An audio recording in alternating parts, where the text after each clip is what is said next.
नमस्कार दोस्तों, स्वागत है आपका एक और नई वीडियो में। तो आज की वीडियो में हम बात करेंगे सुमित्रानंदन पंत के साहित्यिक जीवन परिचय के बारे में।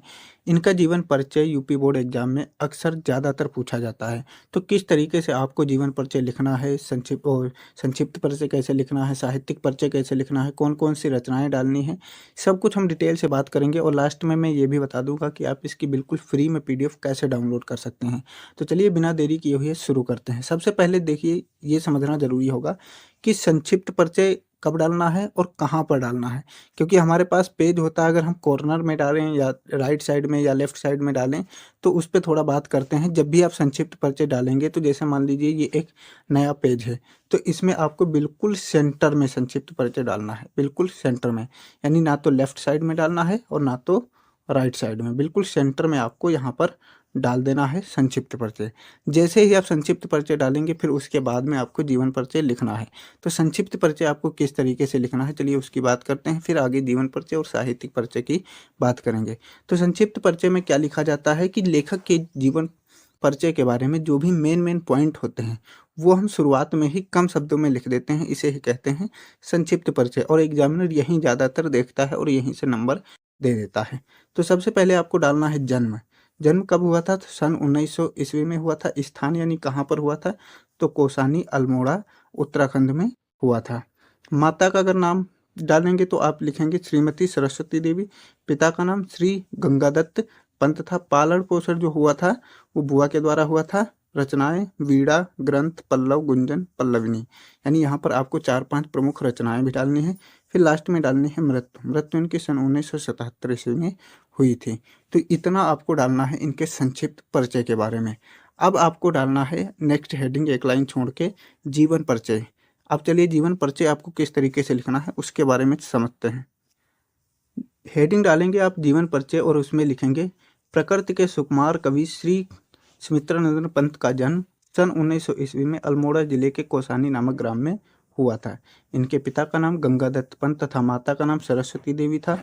प्रारंभिक शिक्षा अल्मोड़ा में ही हुई। उनके बचपन का नाम गोसाई दत्त पंत था।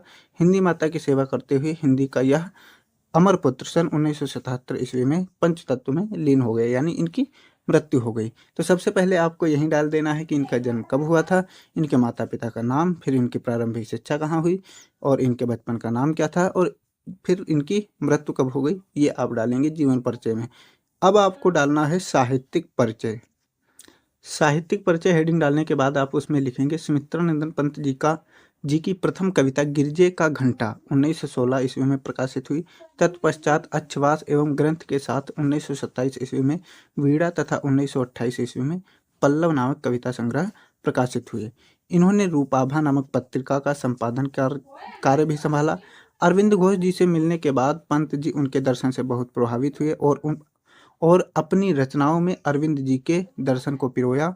कला और बूढ़ा चांद पर साहित्य अकादमी पुरस्कार, लोकायतन पर सोवियत पुरस्कार और चिदम्बरा पर इन्हें ज्ञानपीठ पुरस्कार भी मिला था। तो ये आपको लिखना है साहित्यिक परिचय में। फिर उसके बाद आप डालेंगे प्रमुख रचनाएं।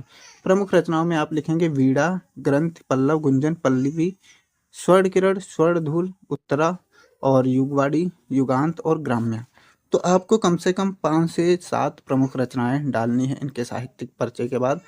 तो ये आपका कंप्लीट हो जाएगा इनका साहित्यिक जीवन परिचय। साहित्यिक जीवन परिचय यानी इनका जीवन परिचय भी है और उसके साथ में ही इनका साहित्यिक परिचय भी लिखा हुआ है। तो ये इनका हो गया साहित्यिक परिचय। अब चलिए हम बात कर लेते हैं कि आप इसकी बिल्कुल फ्री में पीडीएफ कैसे डाउनलोड कर सकते हैं।